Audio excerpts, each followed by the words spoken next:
ತುಮಕೂರಿನಲ್ಲಿ ಮತ್ತೊಮ್ಮೆ ಚರ್ಚೆಗೆ ಬಂತು ಕನ್ನಡ ನಾಮಫಲಕ ವಿವಾದ.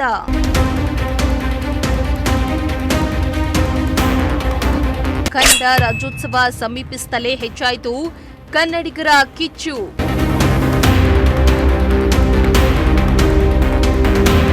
ತುಮಕೂರಿನಲ್ಲಿ ಮತ್ತೊಮ್ಮೆ ಕನ್ನಡ ನಾಮಫಲಕ ವಿವಾದ ಚರ್ಚೆಗೆ ಗ್ರಾಸವಾಗಿದೆ.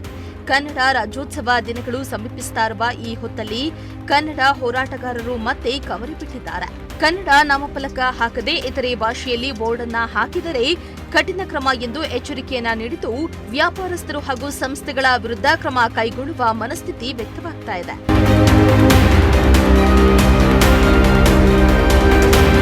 ಹೌದು, ಜಿಲ್ಲಾಧಿಕಾರಿಗಳ ಸಭೆಯಲ್ಲಿಯೇ ಕನ್ನಡ ನಾಮಫಲಕಗಳ ಕುರಿತು ಅಧಿಕಾರಿಗಳಿಗೆ ಈಗಾಗಲೇ ಸೂಚನೆಯನ್ನ ನೀಡಿದ್ರು. ಇನ್ನು ಅನೇಕ ಸ್ಥಳಗಳಲ್ಲಿ ಕನ್ನಡದ ಪ್ರಾಮುಖ್ಯತೆ ಕಾಣಿಸ್ತಾ ಇಲ್ಲ ಎಂಬ ಆರೋಪ ಕೇಳಿಬಂದಿದೆ. ಕನ್ನಡ ಪರ ಹೋರಾಟಗಾರರ ಒಕ್ಕೂಟ ನವೆಂಬರ್ 1ರ ಒಳಗೆ ಎಲ್ಲ ಅಂಗಡಿಗಳು, ಕಂಪನಿಗಳು ಮತ್ತು ಕಚೇರಿಗಳಲ್ಲಿ ಕನ್ನಡ ನಾಮಫಲಕ ಕಡ್ಡಾಯವಾಗಿ ಅಳವಡಿಸಿಕೊಳ್ಳಬೇಕೆಂದು ಎಚ್ಚರಿಕೆಯನ್ನ ನೀಡುತ್ತಿದ್ದಾರೆ. ಸರ್ಕಾರದ ಆದೇಶದ ಪ್ರಕಾರ 60% ಕನ್ನಡ ಭಾಷೆಯನ್ನ ನಾಮಫಲಕಗಳಲ್ಲಿ ಬಳಸಬೇಕೆಂಬ ನಿಯಮವಿದ್ರೂ ಅದರ ಅನುಷ್ಠಾನ ತುಮಕೂರಿನಲ್ಲಿ ಕಾಣಿಸ್ತಾ ಇಲ್ಲ ಎಂದು ಹೋರಾಟಗಾರರು ಆಕ್ರೋಶ ಹೊರಹಾಕಿದ್ರು.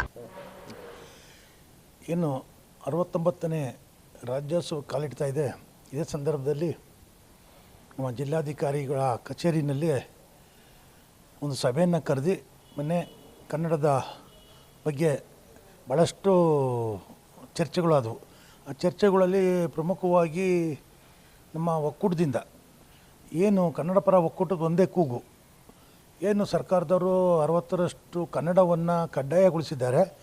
ಕಡ್ಡಾಯಗೊಳಿಸಿ 2 ವರ್ಷ ಆದರೂ ಕೂಡ ಇದುವರೆಗೂ ಕೂಡ ಯಾವುದೇ ಮಳಿಗೆ ಕೂಡ ಅದನ್ನು ಬೇರೆ ಮಾಡಿಲ್ಲ. ಅದರಿಂದ ನಮಗಂತೂ ತೀವ್ರ ಕನ್ನಡಿಗರಿಗೆ ಅದು ಅವಮಾನವೂ ಕೂಡ. ಯಾಕೆಂದರೆ ಈಗ ನೀವು ಬೇರೆ ರಾಜ್ಯಗಳಿಗೆ ಹೋದಾಗ, ನೀವು ತಮಿಳ್ನಾಡು ಹೋಗಿ, ಆಂಧ್ರಕ್ಕೆ ಹೋಗಿ ಒಂದು ಪೇಸ್ಟ್ ತಗೊಳ್ಳಿ, ಒಂದು ಸೋಪ್ ತಗೊಳ್ಳಿ, ಎಲ್ಲ ಆ ಭಾಷೆಯಲ್ಲಿರುತ್ತೆ. ನಮ್ಮದು ಈಗ ಇಲ್ಲಿಂದಾಗ ಬಂದವರು ಇಲ್ಲಿನ ವಿದ್ಯುತ್ತು, ಇಲ್ಲಿನ ನೀರು, ಇಲ್ಲಿನ ದುಡ್ಡು, ಇಲ್ಲಿನ ಗಾಳಿ ಎಲ್ಲ ತಗೊಂಡು ಕನ್ನಡಕ್ಕೆ ಇವರು ತಾತ್ಸಾರ ತೋರಿಸ್ತಾರೆ. ಅಂದರೆ ಆಂಗ್ಲ ಭಾಷೆಯನ್ನು ಮೇಲ್ಗಡೆಗೆ ಹಾಕೋಂಥದ್ದು, ನಮ್ಮ ಭಾಷೆನ ಕೆಳಗಡೆಗೆ ಹಾಕೋಂಥದ್ದು ನಾವು ಯಾವುದೇ ಕಾರಣಕ್ಕೂ ಕೂಡ ಒಪ್ಪಲ್ಲ. ಇದನ್ನು ಸಭೆಯಲ್ಲಿ ಮಾನ್ಯ ಪೊಲೀಸ್ ಅಧಿಕಾರಿ SP ಅವ್ರು ಕೂಡ ಇದ್ದರು, ಅಶೋಕ್ ಅವ್ರು ಕೂಡ, ಅವ್ರಿಗೂ ಕೂಡ ನಾವು ಹೇಳಿದ್ವಿ ಈಗಾಗಲೇ. ಯಾಕೆಂದರೆ ಒಂದು ಸರಿ ಘರ್ಷಣೆನೂ ಕೂಡ ಆಗಿದೆ. ಕರ್ನಾಟಕ ರಕ್ಷಣಾ ವೇದಿಕೆಯವರು ಹೋಗಿ ಏಕೈಕೆ ಮಾಡಬೇಕಾದ್ರೆ ಚೂರು ಪೊಲೀಸವ್ರಿಗೂ ಅವ್ರಿಗೂ ಮುಖಾಮುಖಿ ನಡೀತು. ಈ ಥರ ಹಾಕ್ಕೊಡ್ದು 1ನೇ ತಾರೀಕು ಒಳಗಡೆ ನಮಗೆ ಎಲ್ಲ ನಾಮಫಲಕಗಳು ಕೂಡ ಕನ್ನಡದಲ್ಲಿ 60% ಇರಬೇಕು ಅನ್ನೋದು ನಮ್ಮ ಒಂದು ಕಂಡೀಷನ್ನು. 1ನೇ ತಾರೀಕು ಎಲ್ಲ ಮಳಿಗೆಗಳ ಮೇಲೂ ಕೂಡ ಕನ್ನಡದ ಬಾವುಟವ ಆರಬೇಕು. ಇದ್ರ ಜೊತೆಯಲ್ಲಿ ಏನು ಈಗ ವಸಂತ ನರಸಾಪುರ ಇರ್ಬೋದು, HL ಇರ್ಬೋದು, ದೊಡ್ಡ ದೊಡ್ಡ ಕಾರ್ಖಾನೆಗಳು ಬಂದಿದೆ. ಅಲ್ಲೆಲ್ಲ ಕೂಡ ಇವತ್ತು ಕೂಡ ನಮ್ಮ ರೈತರು ಕನ್ನಡಿಗರು ಜಮೀನನ್ನು ಕಳ್ಕೊಂಡಿದ್ದಾರೆ. ಇವತ್ತು 87% ಸರ್ಕಾರದವರು ಹೇಳ್ತಾ ಇದ್ದಾರೆ ಕನ್ನಡಿಗರಿಗೆ ನೀವು ಉದ್ಯೋಗವನ್ನು ಕೊಡಿ ಅಂತ. ಇನ್ನು 2 ವರ್ಷಗಳಿಂದ ಈ ಆದೇಶ ಇದ್ರೂ ಯಾರು ಕೂಡ ತಲೆ ಕೆಡಿಸಿಕೊಳ್ತಾ ಇಲ್ಲ ಎಂದು ಹೋರಾಟಗಾರರು ಆರೋಪಿಸಿದ್ದಾರೆ. ನವೆಂಬರ್ ಕನ್ನಡ ರಾಜ್ಯೋತ್ಸವದ ಒಳಗೆ ಎಲ್ಲ ಸಂಸ್ಥೆಗಳು ಕನ್ನಡ ನಾಮಫಲಕಗಳನ್ನ ಸರಿಯಾಗಿ ಅಳವಡಿಸದಿದ್ರೆ ಉಗ್ರ ಹೋರಾಟ ನಡೆಸುವುದಾಗಿ ಎಚ್ಚರಿಕೆಯನ್ನ ನೀಡಿದ್ರು.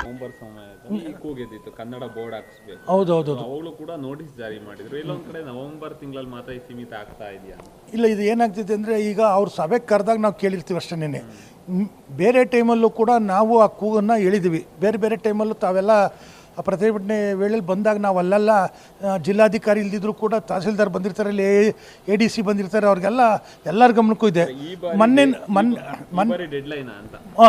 ನಾವು 1ನೇ ತಾರೀಕು ಅಕಸ್ಮಾತ್ ಏನನ್ನ ಕನ್ನಡದಲ್ಲಿ ಯಾವುದೂ ಇರಲಿಲ್ಲ ಅಂದರೆ ನಾವು ಕನ್ನಡ ಪರ ಹೋರಾಟಗಾರರೆಲ್ಲ ಬೀದಿಗೆ ಇಳಿದು ಅದೇನು ನಾವೇ ಕೂಡ ಆ ಬೋರ್ಡನ್ನು ಕಿತ್ತೆಸಬೇಕಾಗ್ತದೆ. ಅದನ್ನು ಯಾವುದೇ ಕಾರಣಕ್ಕೂ ಕೂಡ ಕಾನೂನು ಮೀರಿ ಯಾರೂ ಕೂಡ ಹಾಕ್ಕೊಡ್ದು. ಇವತ್ತು ಪಾಲಿಕೆಯಲ್ಲಿ ನಾನು ಪಾಲಿಕೆಯವ್ರಿಗೆ ಹೇಳ್ತೀನಿ, ಮಹಾನಗರ ಪಾಲಿಕೆ ಏನಿದೆ ನಮ್ಮಲ್ಲಿ ಆ ಪಾಲಿಕೆಯವರು ಹೋಗಿ ದಂಡ ವಿಧಿಸ್ಬೋದು. ಪ್ರತಿಯೊಬ್ಬರಿಗೂ ದಂಡ ವಿಧಿಸಿ, ದಂಡನ ವಿಧಿಸ್ಬೋದು, ಲೈಸೆನ್ಸ್ ಕ್ಯಾನ್ಸಲ್ ಮಾಡ್ಬೋದು. ಆ ಥರ ಮಾಡಲಿ, ಇವರು ಮಾಡಿದ್ರೆ ಅವಾಗ ಕನ್ನಡ ಉಳಿಸ್ಬೇಕು ಬೆಳೆಸ್ಬೇಕು ಅನ್ನೋದು ಇರ್ತಿದೆ. ಇಲ್ಲಾಂದ್ರೆ ಏನಾಗ್ತಿದೆ ಅಂದರೆ ಸುಮ್ಮನೆ ನಾವು ಕೂಗ್ತಾನೆ ಇರೋದು, ನಾವು ಪ್ರತಿಭಟನೆ ಮಾಡೋದು, ನಾವು ಕೇಸ್ ಹಾಕ್ಕೊಳೋದು, ಕನ್ನಡ ಪರ ಹೋರಾಟ ಬರೀ ಇಷ್ಟರೊಳಗೆ ನಮ್ಗೆ ಆಗೋಗ್ಬಿಡ್ತಿದೆ. ಅದರಿಂದ ಈ ಥರ ಏನೂ ಹಾಕ್ಕೊಡ್ದು ಇವತ್ತು ಕನ್ನಡ ಉಳಿಬೇಕು ಬೆಳಿಬೇಕು ಅಂತ ಹೇಳ್ತಾ ಇದ್ದೀವಿ. ಕನ್ನಡ ಉಳಿಸ್ಬೇಕು ಅಂದರೆ ಕನ್ನಡ ಮಾಧ್ಯಮಗಳು, ಕನ್ನಡ ಶಾಲೆಗಳು ಇವತ್ತೇನು ಅತಿ ಹೆಚ್ಚಿನದಾಗಿ ಸರ್ಕಾರಗಳು ಅದನ್ನು ಮುಚ್ಕೊಂಡು ಬಂದಿವೆ. ಇವನ್ನೆಲ್ಲ ಈಗ ಕನ್ನಡ ಶಾಲೆಯಲ್ಲಿ, ಸರ್ಕಾರಿ ಶಾಲೆಯಲ್ಲಿ ಯಾರು ಓದ್ತಾರೋ ಅವರಿಗೆ ಉದ್ಯೋಗವನ್ನು ಕೊಟ್ಟರೆ ಅದಕ್ಕೆ ಶಾಲೆ ಬೆಳೆದಿದೆ. ಇವರು ಅದನ್ನು ಬೆಳೆಸಬೇಕು. ಬೆಳೆಸ್ತಲೇ ಇದ್ರೆ ಹೆಂಗೆ? ಈಗ ಕನ್ನಡ ಶಾಲೆ ಇರೋದನ್ನೆಲ್ಲ ಮುಚ್ಕೊಂಬಂದರೆ ಮುಂದಿನ ದಿವಸ ನಾವು ಒಂದು ದೀಪವನ್ನು ಹಾಕಿ ಹುಡುಕ್ಬೇಕಾಗ್ತದೆ. ಎಲ್ಲೆಲ್ಲಿ ಹೋರಾಟ ಯಾವ ರೀತಿ ಇರುತ್ತೆ? ಮುಂದಿನ ಹೋರಾಟ ನಾವು ಹೇಳ್ತಿಲ್ಲ. 1ನೇ ತಾರೀಕು ಒಳಗಡೆ ನಾವು ಗಡುವನ್ನು ಕೊಟ್ಟಿದ್ದೇವೆ. ಜಿಲ್ಲಾಧಿಕಾರಿಗಳಿದ್ರು, ತಹಸೀಲ್ದಾರ್ ಇದ್ದರು, ADC ಇದ್ದರು, AC ಇದ್ದರು, ಮುನ್ಸಿಪಲ್ನಿಂದ ಪ್ರತಿಯೊಬ್ಬರು ಅವರು ಡಾಕ್ಟ್ರು ಕೂಡ ಬಂದಿರು, ಹೆಲ್ತ್ ಇನ್ಸ್ಪೆಕ್ಟರ್, ಅವ್ರಿಗೆಲ್ಲರಿಗೂ ಹೇಳಿದ್ದೀವಿ. ಯಾವುದೇ ಕಾರಣಕ್ಕೂ ಕೂಡ ನಾವು ಮುಂದಿನ ಹೋರಾಟ ಮಾಡೇ ಮಾಡ್ತೀವಿ. ಕನ್ನಡ ಪರ ಹೋರಾಟಗಳು ನಾವು ಅದನ್ನು ಕೈಗೆತ್ಕೊಂತೀವಿ. ಇದಲ್ಲದೆ ವಸಂತ ನರಸಾಪುರ ಕೈಗಾರಿಕಾ ಪ್ರದೇಶದಲ್ಲಿಯೂ ಕನ್ನಡಿಗರಿಗೆ ಉದ್ಯೋಗ ನೀಡುವಂತೆ ಹೋರಾಟಗಾರರು ಒತ್ತಾಯ ಮಾಡಿದ್ರು. ಕನ್ನಡ ರಾಜ್ಯೋತ್ಸವ ಆಚರಿಸುವುದು ಮಾತ್ರ ಸಾಲದು, ಕನ್ನಡಿಗರಿಗೆ ನ್ಯಾಯ ನೀಡಬೇಕು ಎಂದು ಕನ್ನಡ ಪರ ಸಂಘಟನೆಗಳ ನಾಯಕರು ಆಗ್ರಹಿಸಿದ್ರು. ಇನ್ನು ತುಮಕೂರಿನಲ್ಲಿ ಕನ್ನಡದ ಗೌರವ ಕಾಪಾಡಲು ಈ ಬಾರಿ ಹೋರಾಟಗಾರರು ಕಟ್ಟುನಿಟ್ಟಿನ ನಿಲುವನ್ನ ತೆಗೆದುಕೊಂಡಿದ್ದಾರೆ. ಇದಕ್ಕೆ ಅಧಿಕಾರಿಗಳ ಸಹಕಾರ, ವ್ಯಾಪಾರಸ್ಥರ ಸಹಕಾರ ಕೊಡಬೇಕು ಎಂದಿದ್ದಾರೆ. ಕ್ಯಾಮರಾ ಪರ್ಸನ್ ರಾಕೇಶ್ ಜೊತೆ ದೀಪಕ್ ಕೆಂಕೆರೆ, ಪ್ರಜಾಶಕ್ತಿ ಟಿವಿ, ತುಮಕೂರು.